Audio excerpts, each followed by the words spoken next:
Every now and then, an idea takes form that changes everything. It revolutionizes the way we see and understand the world around us. I believe that just such an idea took form in the medieval Islamic world.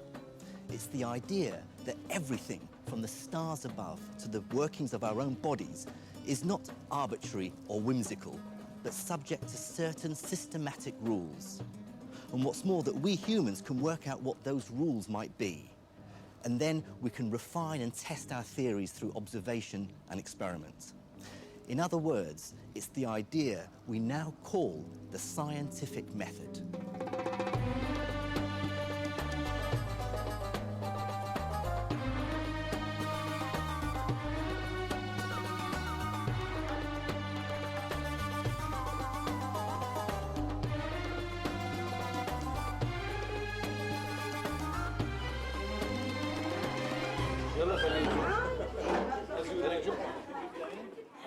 For me, the story of the scientific renaissance that took place in the medieval Islamic world is a personal one. This is my cousin Samir's house in the Iranian capital, Tehran. I haven't seen some of the relatives on my father's side of the family in over 30 years. This is my not so tall but very beautiful Auntie Anisa. The Al-Khalili family is originally from the city of Najaf in Iraq, south of Baghdad. In fact, I grew up in Iraq. But when Saddam Hussein came to power, the family split. Many of the Al-Khalilis fled here to Iran. As my mother's English, I came to Britain with my parents. There, I pursued my passion for science, and am now a professor of physics at the University of Surrey. But now, I find that my own scientific work and my Arabic and Islamic heritage are intertwined. On my journey through the Middle East, I discovered that an astonishing leap in scientific knowledge took place here 1,000 years ago, under a powerful and flourishing Islamic empire. Wealthy, powerful, successful cultures will produce enormous advances in understanding and in technique. And that's just what we find in Islam, in Baghdad, under a series of successful, powerful, wealthy, and self-confident Islamic regimes. Over 1,000 years ago, the Islamic Empire was the largest in the world. It governed an estimated 60 million people. That was over 30% of the world's population. I found an archaeological fragment of this glorious past in a suburb of Tehran, not far from my cousin's house. These ancient walls, tucked behind a back street on the outskirts of southern Tehran, are literally all that remain of the ancient city of Ray, the city that the great Persian geographer Al-Muqaddasi described as one of the glories of Islam. Of course, Ray was just one of a number of cities that flourished under early Islamic rule. From Baghdad, its capital, the empire spread across thousands of miles, from North Africa through to Central Asia. Cities like Al-Askar, Basra, Merv, Gurganj, Bukhara, each powerful and thriving cities. Each would have been rich in trade, alive with culture. Each would have had its own libraries, its own academies. These were powerhouses of the new science. This really was a golden age. Think of that span of land. This is larger than any empire human civilization had ever known. Within that span of land, you can plug in the Roman Empire and it will fill just maybe, what, 1/3 of it, 1/2 of it, or something like that.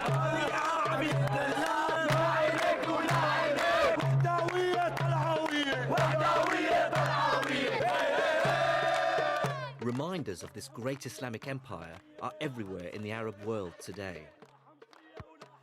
This football match in the Syrian capital Damascus is being played at the Abbasid Stadium. That's the name of the family who ruled the Islamic Empire from 750 to 1258 AD. هدول اجوا بعد عهد الأموي وعملوا حضارات بناء. This large territory allowed them to raise enormous tax revenues to fund a search for knowledge and scholarship, which became known as the translation movement. They sent scholars around the known world to gather up great books and have them translated into Arabic. It's a legacy that's still alive in the minds of most modern Arabs. جماعة اهتموا بالفكر وبالفلك وقدموا يعني طوروا تقويم الشهر كمان وعربوا الكتب اليونانية واهتموا بالعلم كثير والطب والهندسة وكل For medieval Islamic leaders, scientific knowledge was crucial to successfully running a vast empire. They did have a big and sophisticated governmental administration, and obviously that needed knowledge. If you wanted to be an administrator and you had to assess taxes, you needed to know about mathematics. It also wants to be able to build monumental buildings. That requires the knowledge of architecture and, again, mathematical skills to construct fine buildings safely. Medicine, just to keep the elite happy and healthy. And those are the areas of knowledge which are first translated from other languages into Arabic.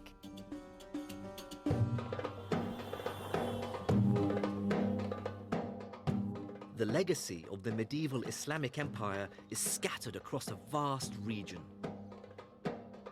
There's architectural masterpieces like the Umayyad Mosque in Damascus, the Jami' Mosque in Isfahan, and Al-Azhar University Mosque in Cairo. And then there are many ruins that still hint at past glories, like this, a crumbling 8th century palace deep in the Syrian desert. And this, a huge Muslim palace called Medina-Sahara, currently being excavated in southern Spain. These are the impressive ruins of Medina-Sahara, the fantastic palace city built outside Cordoba in the 9th century by Abdul Rahman III, who was the greatest of all the Andalusian caliphs. At the time that it was ruined, Cordoba was in fact the largest and most important city in Europe, a rival to Baghdad in the east for a center for Islamic scholarship and science. And as I traveled, I saw how science, especially numerical record keeping and measurement, was crucial to dealing with the challenges of running a vast empire.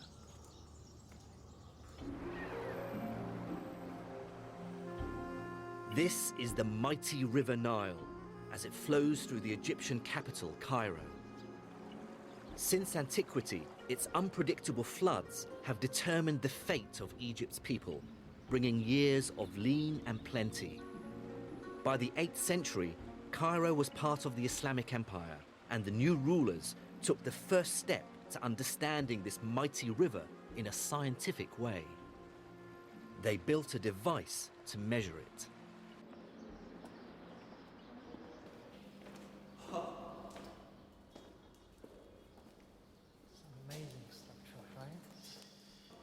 Dr. Nader Al-Bizri of the Institute of Ismaili Studies is showing me the Nile Ometer.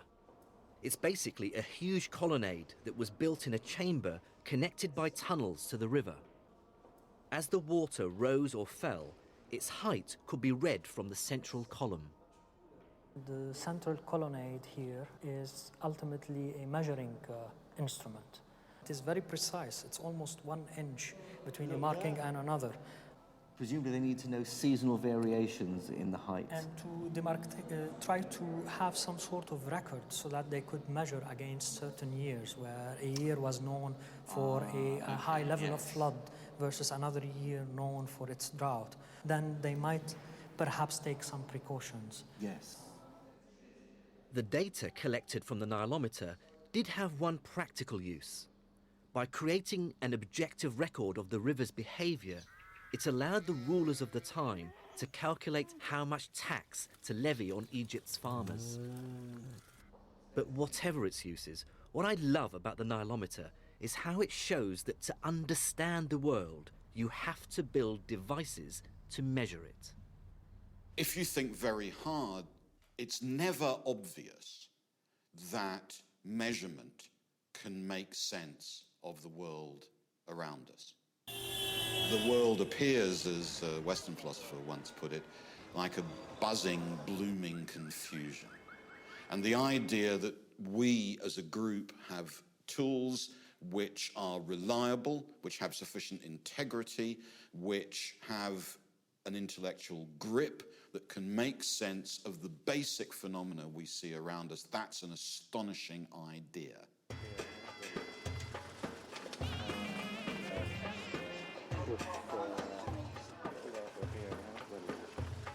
And one medieval Islamic ruler made measurement a personal obsession, giving it a scale and ambition that was truly unprecedented. His name was El-Ma'mun, and he became the caliph or ruler of the Islamic Empire in 813 AD. El-Ma'mun lived in a culture without portraiture, so all we have are later impressions of what he might have looked like. El-Ma'mun funded a range of scientific research, but one particular project was a personal favorite of his. And given that he ruled over such a large territory, it's hardly surprising what it was: map-making. In the second decade of the 9th century AD, El-Ma'mun commissioned a new map of the world, and his scientists did a pretty impressive job. It was a vast improvement on all maps that had come before. What we see here is that they've really got the Mediterranean, its shape and how it links in with the Black Sea, the Middle East, even the whole of Asia as far as China and Japan. They've even got the Indian Ocean and the east coast of Africa. It all looks pretty impressive for the known world at the time. Of course, what El-Ma'mun ultimately wanted to know was how much of the Earth as a whole did he possess? And this begged the question, just how big is the Earth? It's a sign of amazing ambition that groups of scholars and craftsmen together can, as it were, capture the world. Where does that ambition and that confidence come from? Part of it comes from religious faith.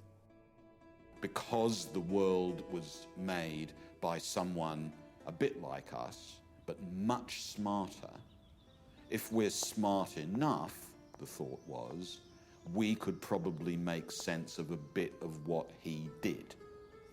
And that's very clear as a motivation in a lot of Islamic, as in a lot of Christian science. And more specifically, the practice of Islam demanded that its followers have a very clear idea of the size and shape of the world. Now, this is crucial information for Muslims because wherever they are in the world, they need to know the direction to Mecca for their prayer. This is known as Al-Qibla. Now, over such a large territory, finding the direction to Mecca is not a trivial problem. This problem was wonderfully illustrated when a mosque was built recently in Washington, D.C. Some worshippers were confused because the direction they were told to face when praying was slightly north and not southeast as they expected. After all, Mecca is southeast of Washington, and on a flat map, it does appear to lie in that direction. But on a curved sphere, the shortest distance between any 2 points follows what's called a great circle. So, for example, this great circle lying between Washington and Mecca is quite different to what you might expect. So the direction to Mecca from Washington actually points slightly northeast rather than southeast. Of course, this is complicated stuff, but the key point for Islamic scholars is that knowing the direction to Mecca requires a knowledge of how steeply the earth curves. And that means knowing how big it is. So El-Ma'mun commissioned his very best scientists to measure it. Hello. Hello. Mr. Sami. I'm Jamal Khalili. Nice to meet you. To understand how they did it, I'm meeting up with Professor Sami Chaloubi from Aleppo University in Syria, who's an expert in early Islamic science. Come and join me. هلا عندما قسم هاي على 7.5 عندما قسمها على 7.5 Professor Chaloubi began by explaining the measuring technique, which El Ma'mun's scientists first used and which they had inherited from the Greeks. We're now talking about this, the earlier Aristophanes technique of measuring the circumference. It was repeated again by the Abbasid astronomers, was to measure the distance between 2 points and then look at the angle of inclination of the sun. So in Egypt, in Aswan down in the south, they regard the sun as being vertical. This is, near to the equator.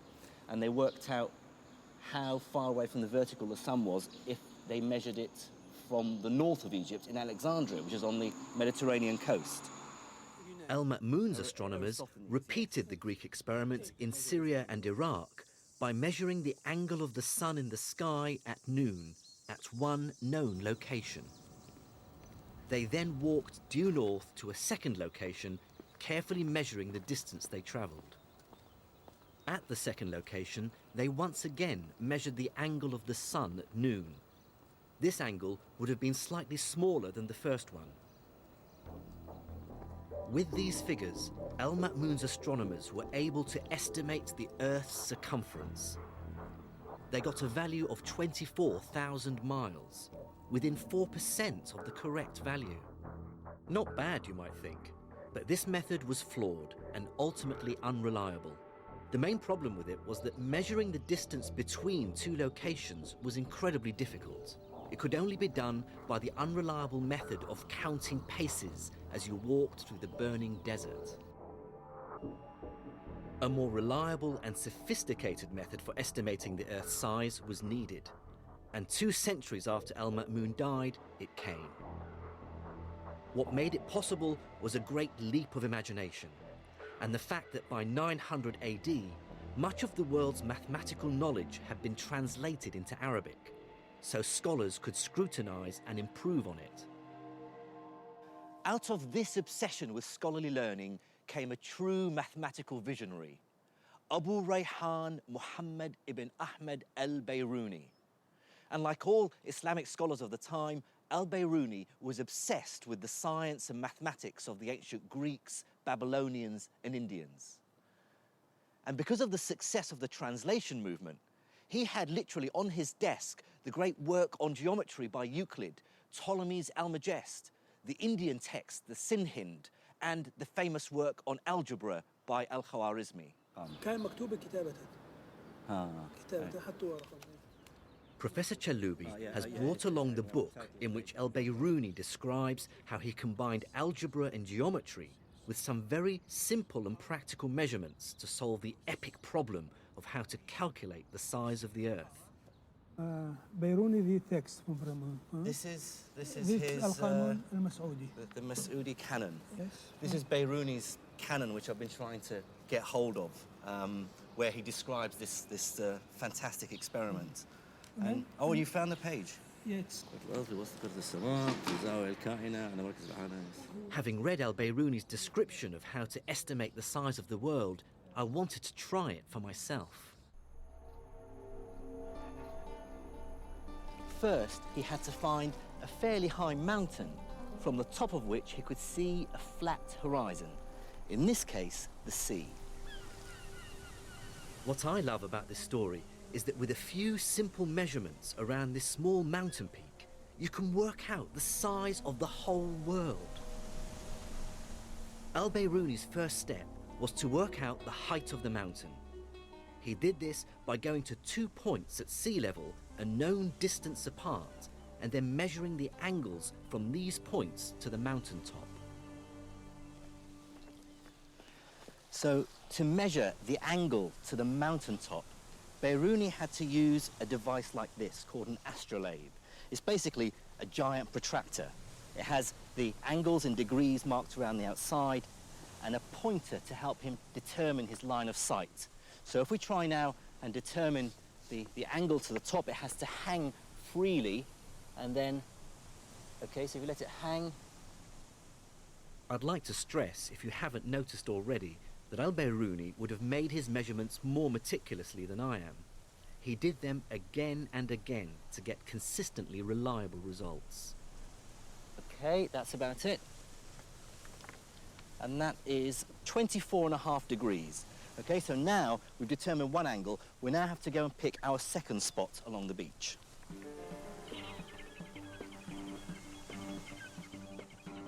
The distance from the first to the second point must be measured accurately. In this case, it's 100 meters, and the 2 points must be in a straight line with the mountain.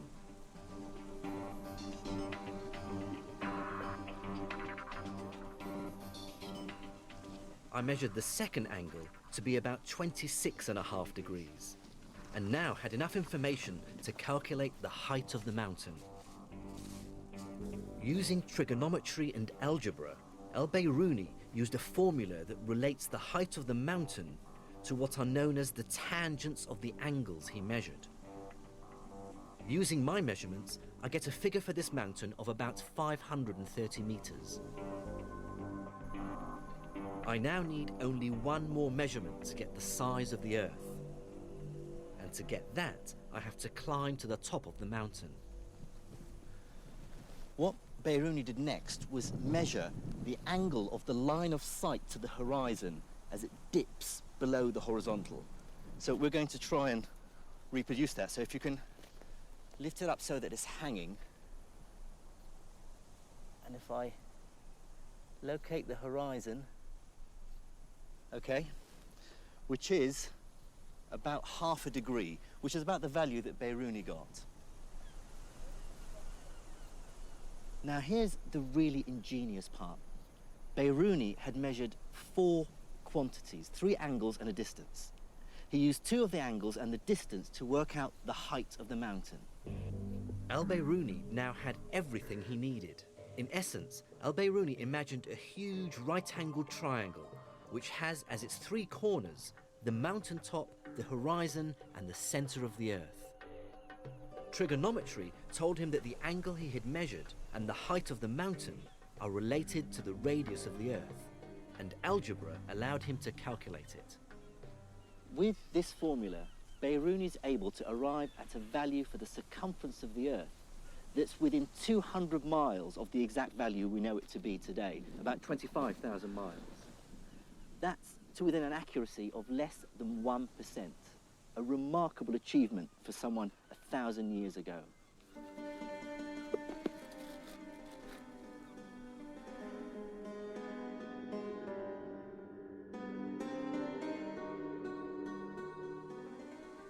For me, Biruni's experiment is an early dramatic example of a scientist using mathematical reasoning to extend humanity's reach.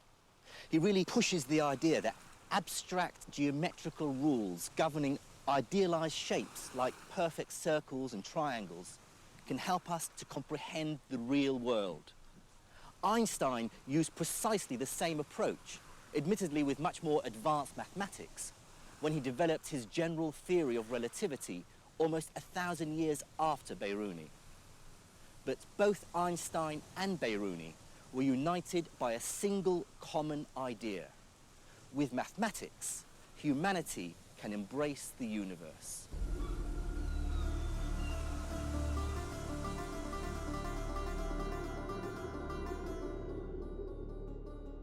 In this story of the birth of the scientific method, the Islamic scholar's ability to master sophisticated mathematics is the first crucial ingredient.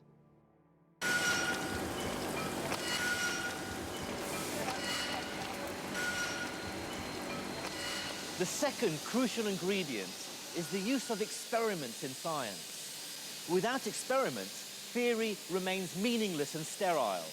It's experimentation that allows theory to be held up against the real world. It gives it physical meaning. But whereas sophisticated mathematics grew out of the empire's obsession with the world's learning through the translation movement, practical experiment came from the daily needs of a powerful and expanding civilization.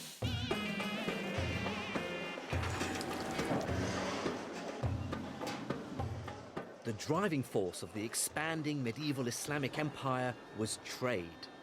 It boomed from around 700 AD onwards, creating a massive demand for metal workers, glass blowers, tile makers, craftsmen of every possible kind. When this collided with scholarly tradition, symbolized by the translation movement, it had seismic consequences for science. The sciences absolutely depend, astronomy is a wonderful example, chemistry is another, on really intense relationships between craft traditions of instrument making, of working with metal and fire, of working with medicines, drugs, plants, and scholarship, highly sophisticated literary and mathematical analysis. And the Islamic world is just such a place.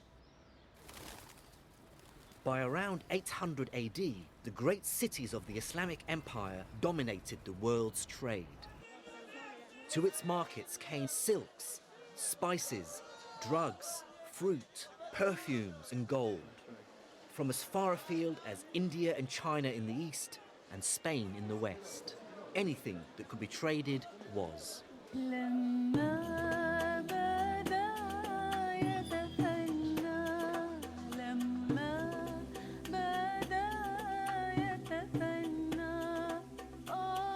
A wonderful relic of this medieval trade boom are the great caravanserais, like this one in the Syrian capital, Damascus. This huge vaulted building was designed as a resting place for all the traders and their animals who visited the city.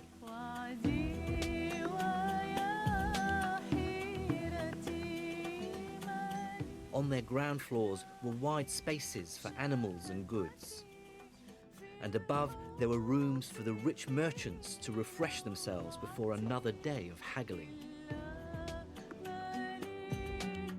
One 10th century traveller talks of the riches and beauties of the bazaars, and that the income of the provinces and localities was between 700 and 800 million dinars.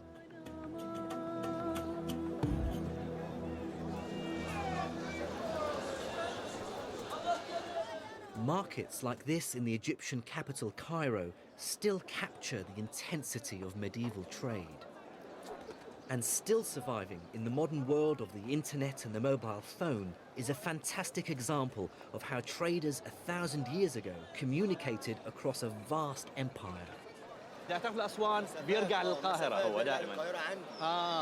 So this is a carrier pigeon, its base is here, so wherever you took this pigeon all over Egypt, it will make its way back to this guy. There's a famous story that a rich Cairo merchant by the name of Anor wanted to grow cherry trees. So he sent a message with a carrier pigeon to a contact of his in Damascus asking for some seeds. His contact sent back 500 birds, each one carrying a small bag with seeds in it. The whole process took just 3 days. Sort of a medieval FedEx, really. By 700 AD, the Islamic Empire was taking the first steps towards mass production. And in this world where knowledge of materials, metals, and how they're worked became increasingly important, one practice flourished. It's the practice that was inextricably linked with magic. Specifically, the dream to turn base metals into gold. The mysterious practice of alchemy. The ancient art of alchemy was a mystical system of belief based on spells, symbols, and magic. But I believe it took Islamic scholars to turn this quasi-religion into something much more scientific. Chemistry. Increasingly, the knowledge of the alchemists found more and more practical applications. For instance, when, during the last decade of the 7th century, the ruler of the Islamic Empire, Abdel Malik, made the bold decision to create a common currency for all his dominions, he turned to alchemists for help. The proportion of gold to other alloyed metals that you have to put into the dinar to make the dinar usable. Otherwise, pure gold will become very soft and you can't use it. So that proportion is adjusted by, believe it or not, in this period, the alchemists. It is the alchemists who knew how to combine metals together and how to get the proportions of this gold to silver and gold to bronze and so on.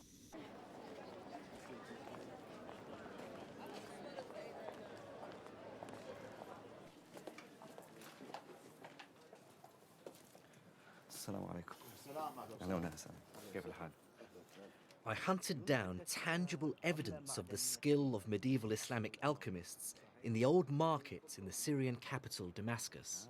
This is an Islamic dinar. The date of this is 128 after Hijri.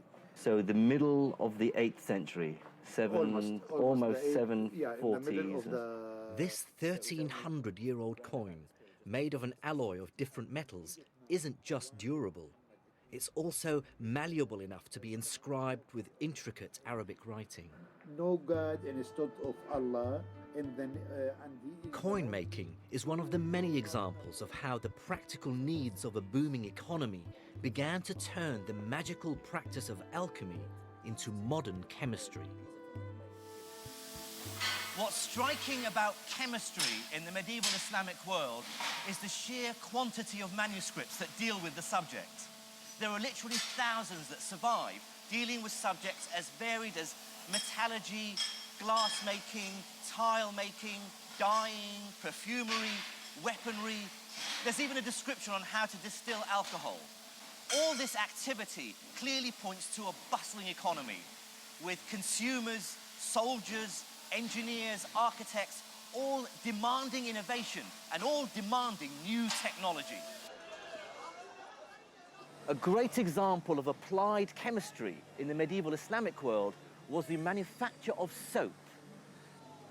This stuff, solid soap that you can really clean yourself with, was virtually unknown in Northern Europe until the 13th century, when it started being imported from Islamic Spain and North Africa. By that time, the manufacture of soap in the Islamic world had become virtually industrialized. The town of Fez boasted some 27 different soap makers. And cities like Nablus, Damascus, and of course Aleppo became world-renowned for the quality of their soaps. A 12th century document has the world's first detailed description of how to make soap. It mentions a key ingredient, and it's a substance that became crucial to modern chemistry, an alkali. Now, alkaline substances are crucial to soap making. But what's interesting is that our word alkali derives from the Arabic al-qali, which means ashes. That's because back then, alkalis were manufactured from the ashes of the roots of certain plants like saltworts. Islamic chemists' new understanding of alkalis and other new chemicals gave another industry a lift too: glass making.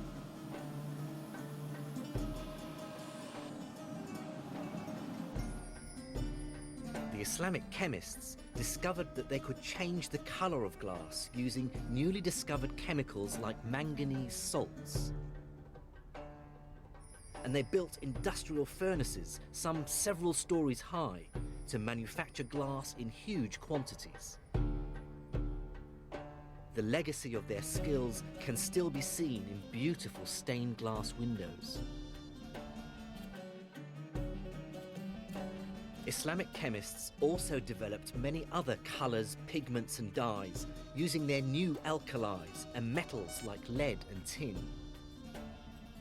These helped architects to decorate mosques like this one in the Iranian city of Isfahan in a glorious range of colors and designs.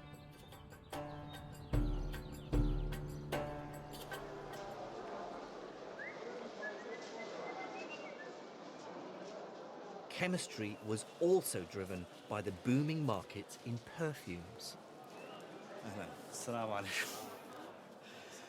In the main market in Damascus, traders still make up your favorite scent, as they would have 1,000 years ago. So it basically has a base of alcohol, and then he adds to it the oils from the plants that you want. Jasmine and rose water and mint. But these days they'll use very nice. Yeah, I think I'll buy some of that.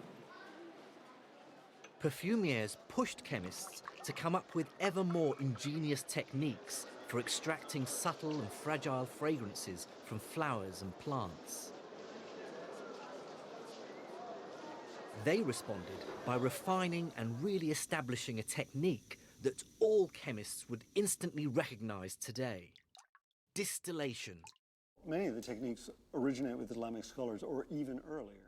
Dr. Andrea Sella, a chemist from University College London, shows me how distillation was used.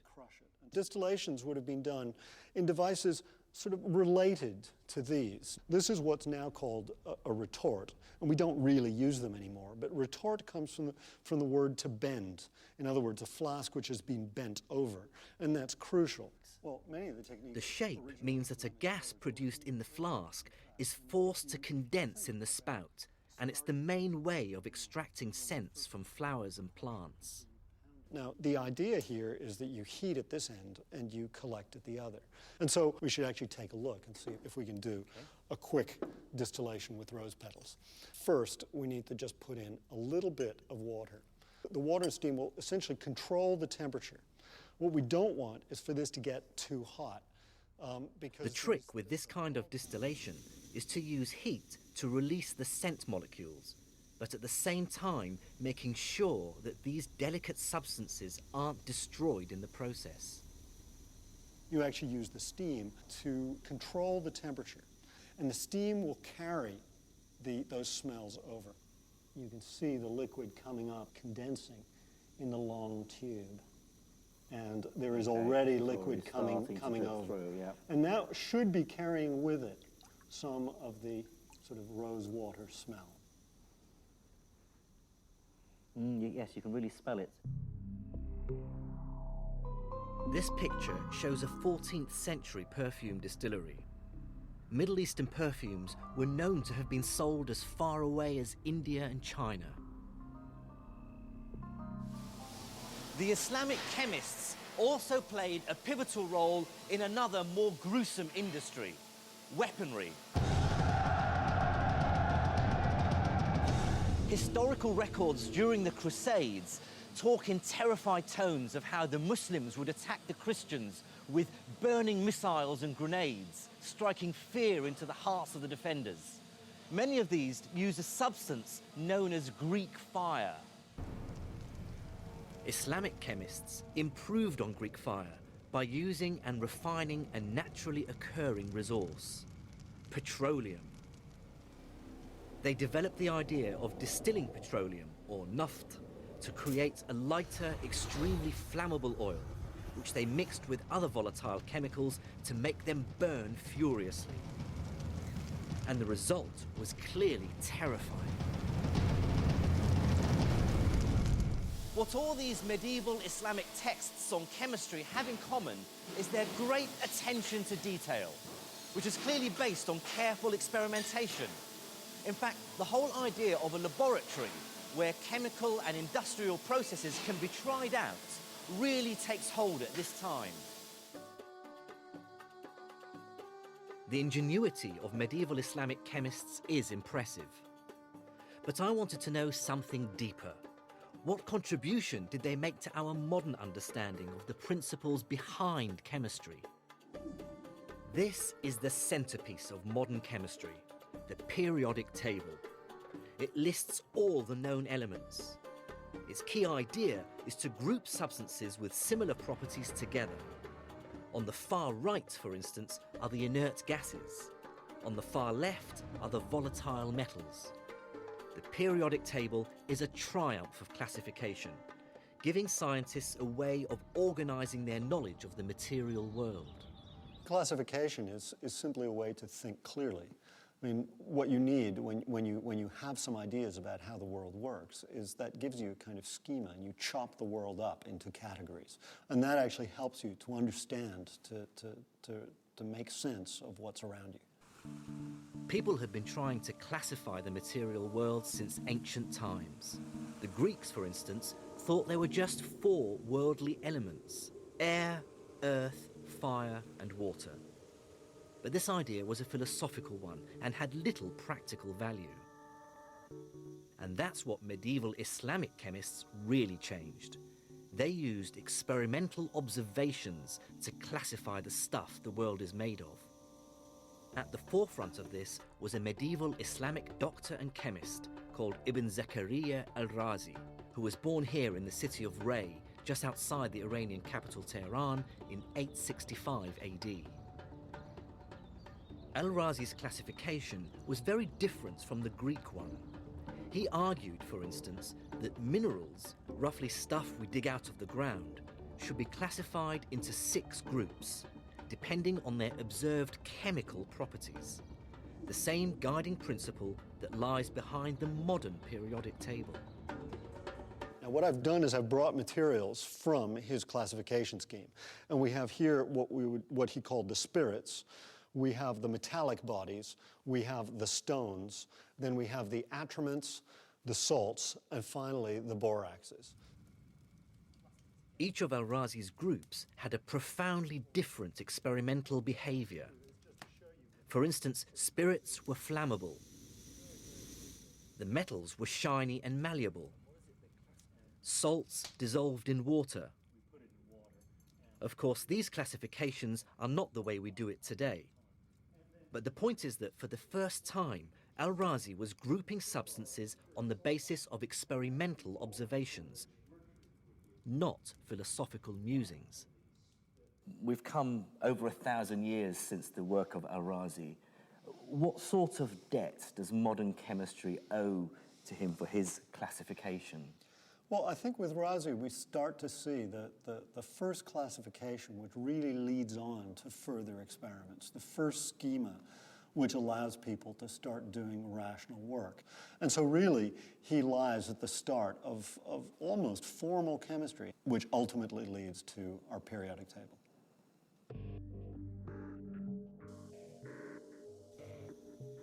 I believe that what we see in the work of the Islamic chemists and alchemists is the first tentative steps to a new science. Yes, by our standards, it contained a lot of magic and mumbo-jumbo, but it placed an emphasis on experimentation that was truly revolutionary.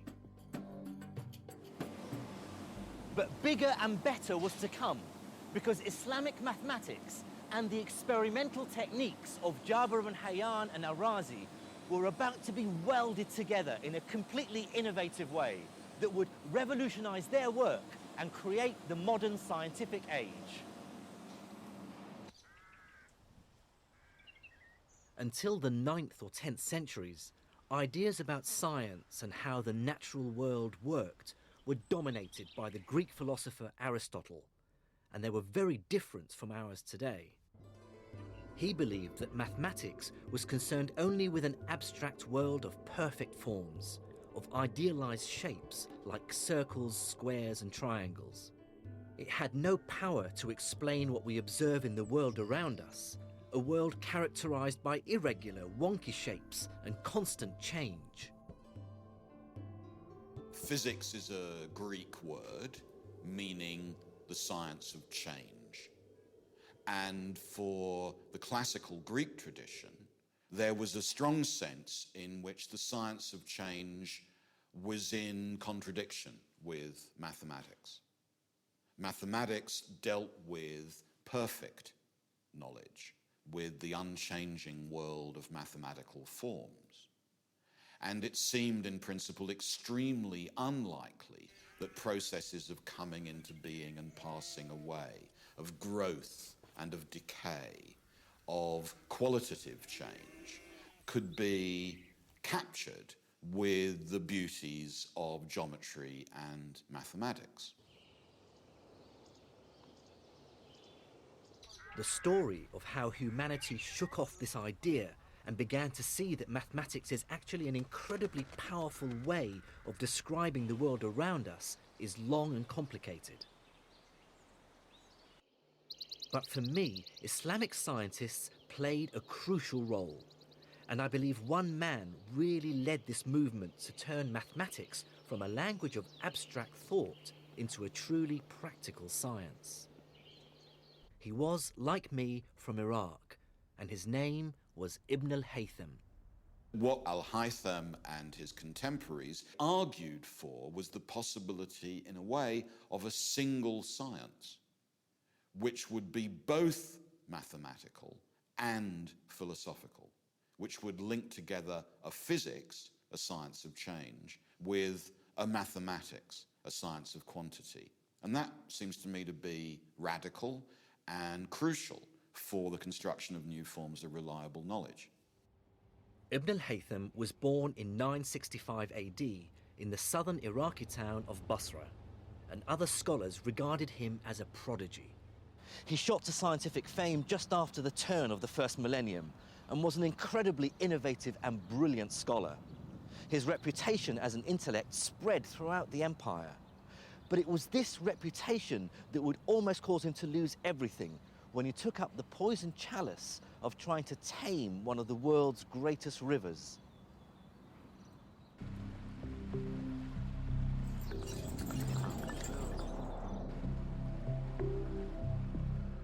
There's a wonderful, if suspiciously apocryphal story about how Ibn al-Haytham's career as a scientist was transformed. It concerns the Nile and how, just after the turn of the millennium, Ibn al-Haytham was asked by the ruler of Egypt to find a way of controlling it. Could he prevent its unpredictable and potentially devastating floods and droughts? But it didn't take Ibn al-Haytham long to realize that the Nile was way too large to control. On hearing this, the caliph flew into a terrible rage and ordered Ibn al-Haytham's execution. Ibn al-Haytham responded by feigning madness. The execution was called off and he was placed under house arrest. There, with time on his hands to contemplate, the story goes, Ibn al-Haytham considered deep and fundamental questions in physics. And he began with a truly enigmatic and universal problem. He asked if the wonderful and entirely mysterious nature of light and vision could be explained by mathematics and geometry.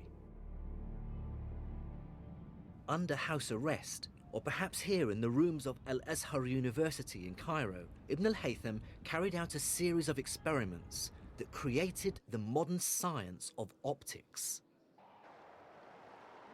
I'm with Dr. Al-Biruni, who has carefully studied Ibn al-Haytham's work. He explained that Ibn al-Haytham first considered the Aristotelian explanation for how we see, an explanation that was completely unmathematical. Aristotle argued that when we look at, say, a tree, its essence or form emanates from it and then mysteriously flows into our eyes. So if I'm, for instance, now looking at the buildings and the trees on the banks of the Nile, I'm receiving the forms of these buildings and these trees in the eye, abstracted from their matter. According to Dr. Al-Biruni, Ibn al-Haytham found this idea deeply unsatisfactory. He wanted a mathematical explanation. And looking back at existing Greek writings, he found one, although it was obscure and bizarre. This idea claimed that we see because light rays come out of the eye. Ultimately, it says that vision occurs by way of the emission from the eye of light that is shaped in the form of a pyramid or a cone. This cone-shaped beam illuminates what we're looking at and is defined by nice geometric straight lines. It seems Ibn al-Haytham liked this mathematical approach, but immediately spotted its flaws. If we see, he asked, because light comes out of the eye, why does it hurt when you look at a bright object like the sun, but not hurt when you look at something dim? Or at night, can light from our eyes really be lighting up distant objects in the sky? So, in an inspired piece of thinking, Ibn al-Haytham combined the two Greek ideas and defined our modern understanding of light and vision. Light, he said, does travel in straight lines that obey geometric laws, but instead of them coming out of the eye, these rays travel into it. It is the development of an entirely new theory, and also methodologically, it is the beginnings of mathematizing physics. What Ibn al-Haytham did was take the principles of geometry with its rules governing straight lines and apply them to the real world. He then designed experiments which would test whether the real world measured up to his mathematics. In about 1020, Ibn al-Haytham published his groundbreaking geometric explanation of light in his Kitab al-Manadhir, or Book of Optics. And what really marks this book out as science is that Ibn al-Haytham carefully justifies his theories with detailed experiments that others can repeat and verify. He starts from first principles to find out how light travels.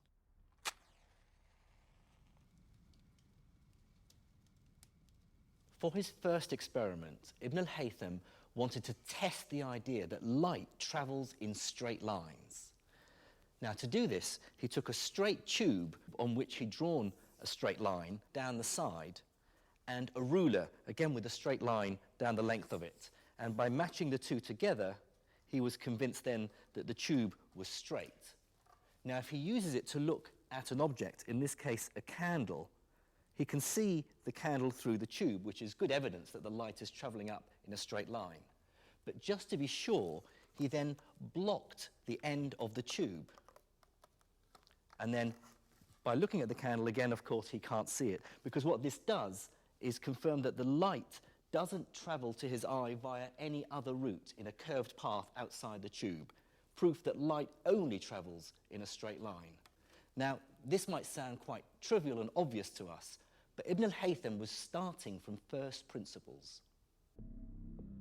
Then, through experiment, he extends his light travels in straight lines idea to many other phenomena. He explains how mirrors work by arguing that the angle the ray comes in at is the same as the angle it bounces off at. He explains what we now call refraction, why objects look kinked in a glass of water, arguing that light rays bend when they move from one medium to another. And then he tackles the nature of vision. Ibn al-Haytham wanted to understand how an object makes an image on the retina of the eye. So he built what he believed was a stripped-down version of the eye, which is basically a black box with a tiny hole in it. This is what we call today the camera obscura. He next took his subject, in this case Anna, who's very brightly lit, and we now go inside the box to see what the image looks like. Now that I'm inside the camera obscura and I've allowed my eyes to get used to the dark, we can open the hole. And there we clearly see the image of Anna waving on the screen. But the image is inverted because light travels in straight lines, and so the light from her head has to move diagonally downwards to hit the bottom of the screen, and light from her feet travels diagonally upwards to hit the top. But more importantly, what this proved to Ibn al-Haytham is that there's a one-to-one correspondence between every point on the object, on Anna, and every point on her image on the screen. Just like a modern scientific paper, the attention to detail in the Kitab al-Manadhir is incredible. His book isn't just a dry scientific treatise, it's a manual for future generations. In his work, he constantly justifies his theories about light with experimental observation. And he describes his experiments in great detail so that other people can repeat them and confirm his ideas. His message is, don't take my word for it, see for yourself. I believe that Ibn al-Haytham was one of the very first people to ever work like this. This, for me, is the moment that science itself is summoned into existence and becomes a discipline in its own right.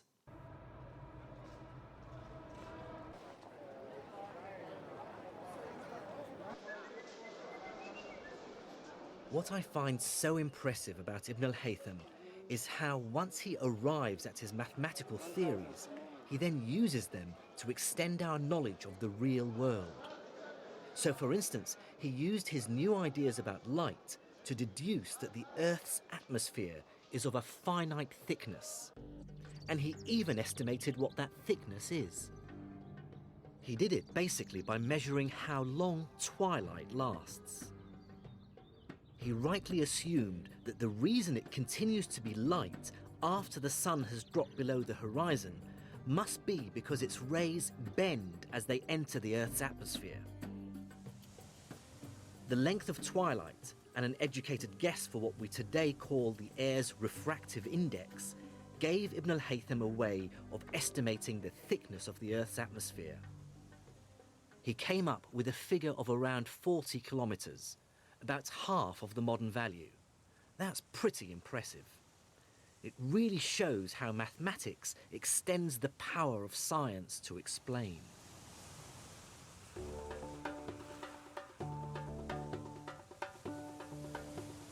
On my journey so far, I've been overwhelmed by the sheer intellectual ambition of medieval Islamic scientists.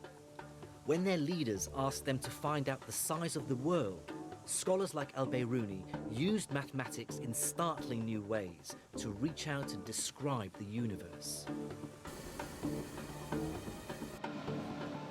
And as trade and commerce boomed, scientists like Al-Razi responded by developing a new kind of experimental science, chemistry. But if there's one Islamic scientist we should remember above all others, it is, in my view, Ibn al-Haytham, for doing so much to create what we now call the scientific method. The scientific method is, I believe, the single most important idea the human race has ever come up with. There is no other strategy that tells us how to find out how the universe works and what our place in it is. Of course, it's also delivered technologies that have transformed our lives. So the next time you jet off on holiday, or use a mobile phone, or get vaccinated against a deadly disease, remember Ibn al-Haytham, Ibn Sina, El Biruni, and countless other Islamic scholars 1,000 years ago who struggled to make sense of the universe using crude mirrors and astrolabes. They didn't get all the right answers, but they did teach us how to ask the right questions.